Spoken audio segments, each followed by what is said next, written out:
The magic is very strong in this world. So very strong it lifts the logs from the ground and let them rise into the air. Yet they succumb to gravity again, but then the magic takes over and lifts it yet again. God, I love magic. What's going on, everybody? This is John Bain. I want to welcome you to the worst survival games on Steam. Hopefully you guys are doing good today. I'm doing good myself. Don't want to forget to remind you all to hit the subscribe button and the notification bell so you can be here when stuff happens. Also, big shout out to the patrons on Patreon and the supporters on Twitch. Thank you also very much for helping keeping the channel going. So today we're checking out Astral Terra. It is a fantasy survival game on Steam. It's been out since November 10th, 2015. It is listed as an early access game, but this game has been in early access for 6 years. There's been one update to the game, which is the exact same day that it came out. So I feel like this game is just fine for us to go ahead and see its full potential of what the developer intended us to experience. So the description says, explore, adventure, craft, build, survive. How will you shape your world? Astral Terra is a smooth voxel procedurally generated open world game with RPG and survival elements. So let's not hold off any longer and jump right into it. So as the game boots up, as you can see, it is made with Unity. As I said, this game was made in 2015, so it's definitely made with an older version of the engine. The opening screen is very nice. We've got a nice set of menu options here. Single player, multiplayer, and options, but there is no exit game button available. Search as you may, you will not be able to locate it. I looked for quite a long time and could not find it here. It is actually hiding in the bottom of the settings menu.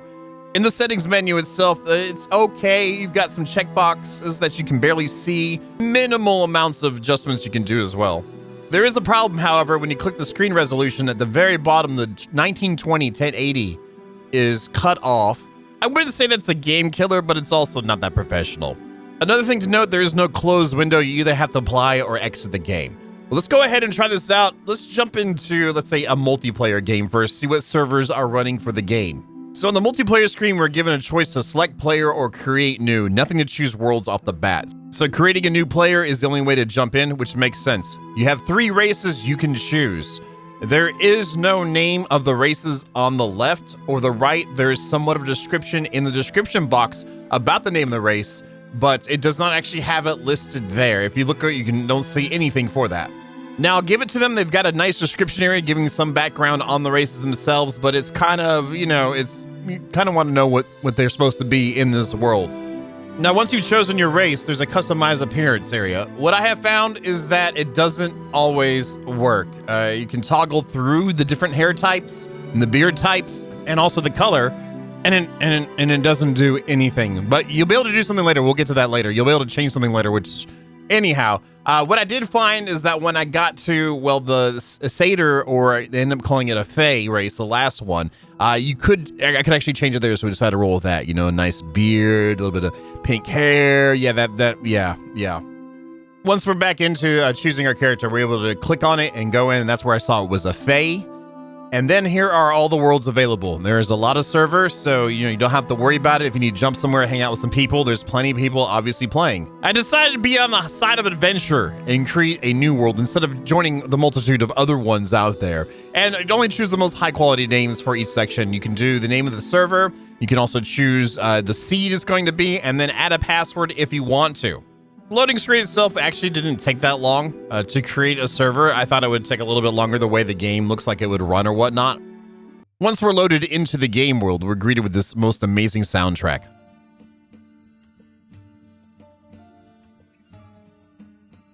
So the intensity is there. Now, I was just standing and moving my camera around, and my character decided that it just wanted to go down the hill. The Fae was, the magicalness of the Fae decided that it would go down the hill.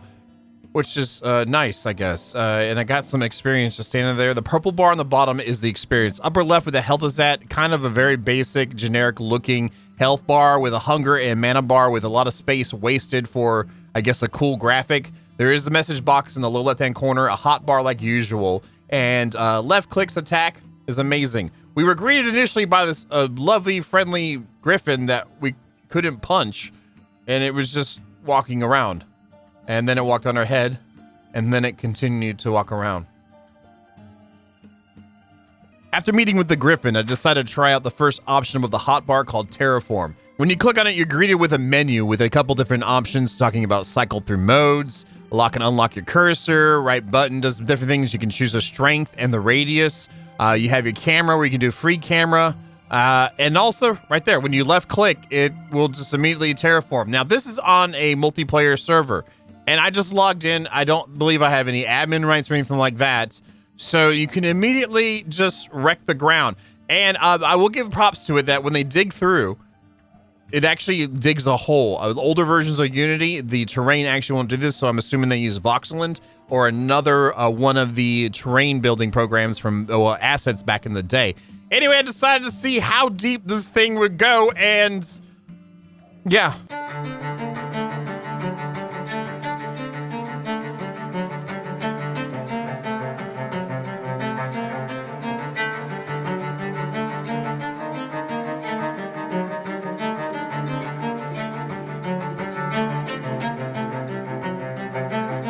I'll be honest with you guys, I was actually very surprised that I was able to dig as deep as I was. You can clip your camera through it and see what's around you. As you can see, there's plenty of water and you can see the distant terrain. So there might be a bit of an advantage to being underground right off the bat, other than I guess getting resources. I don't know, but the limitless digging out in a multiplayer game, it lends itself to griefing. Thank God we didn't join one of the other servers, because who knows what kind of troubles we would have ran into.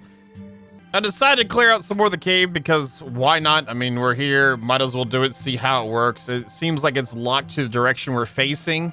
And yeah, it's just, yeah, and there's grass underground because we all know that. Maybe it's moss, it's moss. I decided at that moment to click the other key called build. It has the building options. This is the building of the game. It is tied all together with this screen, except for some other stuff. It doesn't make any sense, but we'll get to that later. Anyway, apparently we need materials to build any of this. The building keys themselves are tied to the number pad. So you have to click 1, 2, 3, 4, 5, 6, 7, 8, whatever, 9 on your number pad, and there's foundation, and we need refined stone to build. Nowhere does it tell us how much it needs, what it needs, where it needs to be. Well, what it needs to be, it just says it needs that.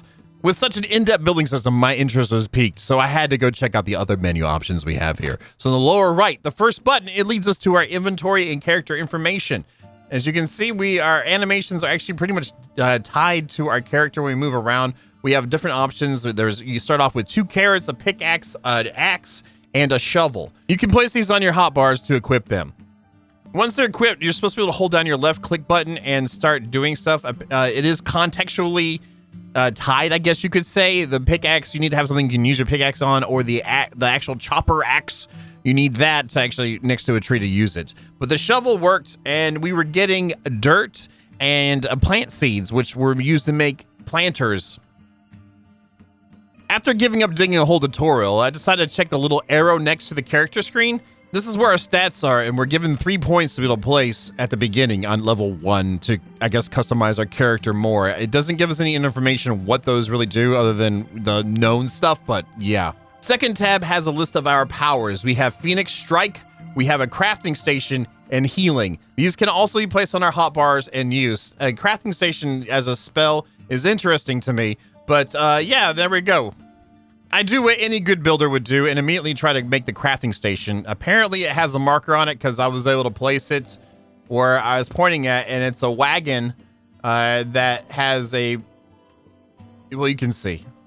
This wagon, like many other things in this world, have magical tendencies to float and fly and dance for you at will. Mystified, I watched. After decoding its dance, I figured out that it actually wanted to be saved, so I pulled back out the terraform tool and carved out the cave a little wider so it could be settled down and gasp for air. Once that was done, I was able to actually approach the wagon once I could get my character to turn in there. I was able to open the menu, and I tried to scroll through the menu with my mouse wheel, and actually all it did was actually scroll my camera in and out. Also, using your up and down keys would just rotate the camera. I eventually figured out that you just click it and drag, and you can drag the menu to go through it, which makes no sense because usually when you left click on a contextual menu, and all that stuff. So there's a variety of things we can craft in here, from banners, blacksmith stations, bookshelves, campfires, chests, 3 different types of pumpkins. Yeah, but at least it tells you what it needs to be crafted with it. So that is good to know. Clicking on chopper, I found out it wasn't a motorcycle, to my dismay, and I realized it was a sword. The sword itself required 4 stone to make it, and I did not have any stone yet. So scrolling down, I was able to find I could actually make stone, and I could make stone out of dirt, out of earth. So I went along and created a bunch of stones so I could make myself a not motorcycle. I realized I hadn't collected enough dirt or earth to get the chopper made, so I decided to go ahead and dig some more and get some more lovely earth in my inventory to, make some more stone. So after completing my quest to gather more earth to make myself stone to make myself a chopper, I traveled back and crafted the valuable stone. Once I completed that arduous task, I went ahead and made myself a chopper. Now, I do like how we can change the amounts at the bottom. I feel like the timer for crafting stuff is a bit long, but it is what it is. And this game, there's stuff it takes a long time to do anything that's menial. Anyway, now that we have a chopper now, we're ready to do combat. But then I realized that I was stuck underground, and I figured, well, this server itself is never going to have people since the other ones are probably so highly populated. So I decided to do like any other good person would do, and I would exit the game through the settings menu, and well, it ended up crashing, and I restarted the client because I wanted to try out the single player mode to see if it was any different. So back on the main menu screen, when we click single player, we were greeted by our character we created before, but I was like, you know what? Let's go ahead and make a new one. Let's try out some of this stuff. The great thing about this game is I was playing the game music all the way through the character creation screen. When you're making your character, there's actually no music, by the way. And the hair returned. Yes, we can now affect the hair on our different, player characters, potential player characters, our avatars, if you will. Until I decided to do the dwarf, and then that wouldn't change. And I was like, you know what? Let's just go ahead and roll with the beardless dwarf and see what it's about in single player. When creating the world, the music decided to come back and hang out with us, and I decided to go ahead and make a brand new world as well, and use high quality naming for the world and for the seed. Upon loading in, it was exactly like the multiplayer, and the character's hair color and everything that I chose, it was not what I chose because I wasn't able to choose anything. So I'm assuming that the character creation screen is bugged, and it actually was changing things that I was randomly clicking on. Hello, wildlife. Good to meet you. We're greeted by another griffin as well. The last option we didn't check out before is actually a hair customization screen, so we can actually customize our character in the world off of our menu. I've never had this happen ever in optional in a game before. It's always been you had to go somewhere and do something, see a barber. No, our character comes equipped with its own mirror, sets of dyes, and scissors. So that's great. We go ahead and make it look like a real dwarf and continue with our adventures. One thing I found out too when having the character screen open is that you can actually see the griffins walk in the background of your character screen. Magicalness in effect right there. Since we already dug a hole with the terraforming, I figured we could try out some of the gathering with wood or for trees.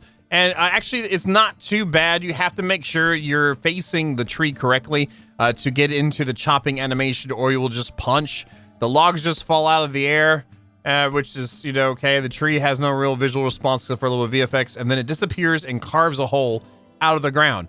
And you have to make sure you click exactly on the wood, or you'll punch in the air, and you won't be able to pick up the wood. It's, being a lumberjack has never been easy. Almost all the other plants you see in the world, you cannot interact with, so there's no herbs or anything like that. So I continued chopping for quite a while. The magic is very strong in this world. So very strong, it lifts the logs from the ground and let them rise into the air. Yet they succumb to gravity again, but then the magic takes over and lifts it yet again. God, I love magic. After clearing out the small forest, I found a man with an exclamation point above his head. I thought I might have been a quest giver, but actually he was just a store that mainly sold stuff that we could craft from our wagon. And yeah, you have to have gold in the game, so apparently you get gold. I don't know if you can craft it or you kill stuff and you get gold, but yeah, it seemed kind of like redundant versus the other stuff that you can craft. After meandering around, and I decided to go ahead and get some more earth so we could make a stone, since I knew we needed to do that, and I could get a sword out of that. I dug me a little pit. After I got so far, I was like, I might get stuck down here, so we should probably get out. And I found out there was even more magic in this world. Apparently, we learned a levitation spell.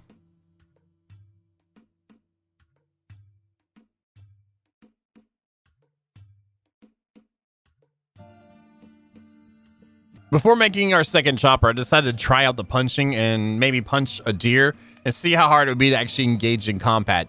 I will speed this up so you can enjoy the high fun quality of the intensity that we were involved with.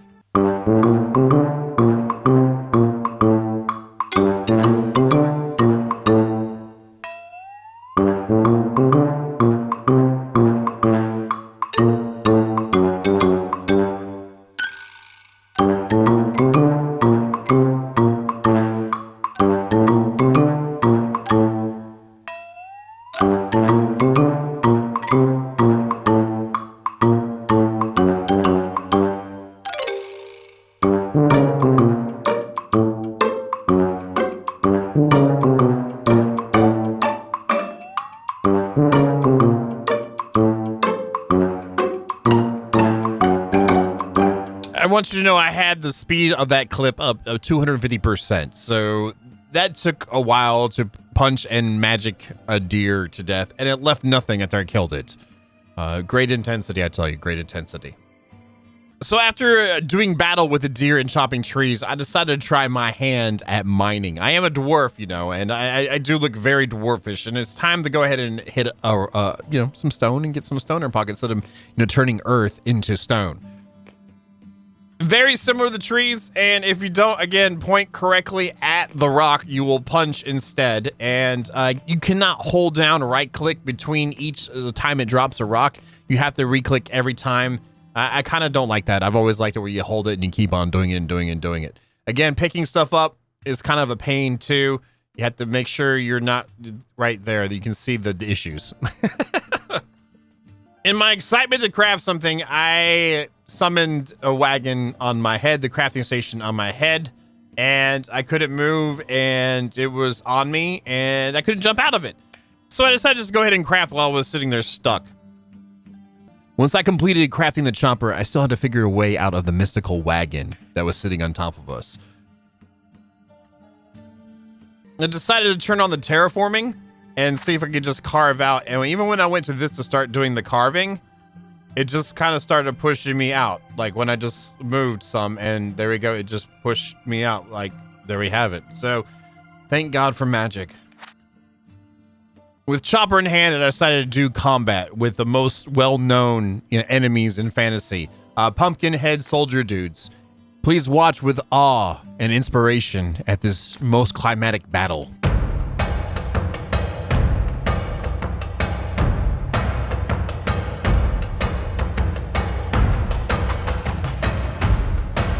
With such a hard-fought battle, I swung my last swing on it. It destroyed itself. It was dead, and it left loot. And not just any loot. It actually had 2 weapons on it that were better, supposedly, than the chopper I just made, and some cooked chicken. Everyone knows that pumpkin head soldier dudes who carry around cooked chicken with them, so that was good to know. Being a dwarf, I decided to go ahead and grab the axe and see how good the axe actually was.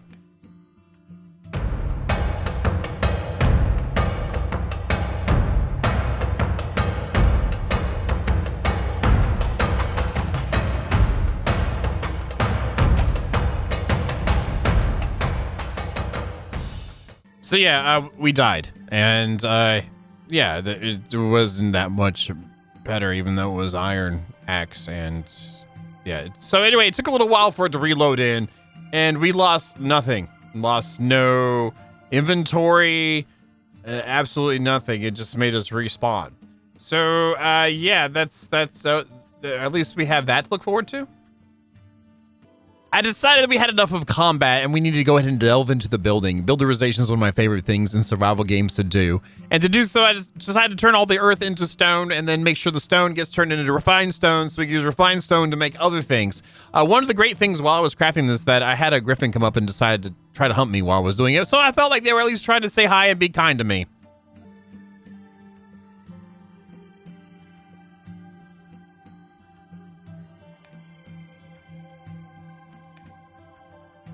after getting more acquainted with the Griffin and finishing the crafting mats that I needed, go ahead and open up the building.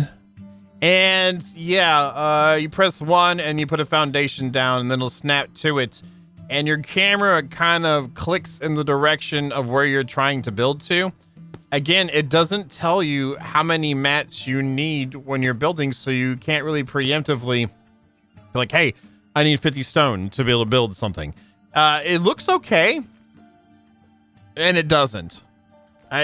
Considering how the rest of this game has gone, it really... I'll be honest with you. This game is absolutely horrible. It is. I don't know. It's bad. The building sucks. Combat sucks. The UI sucks.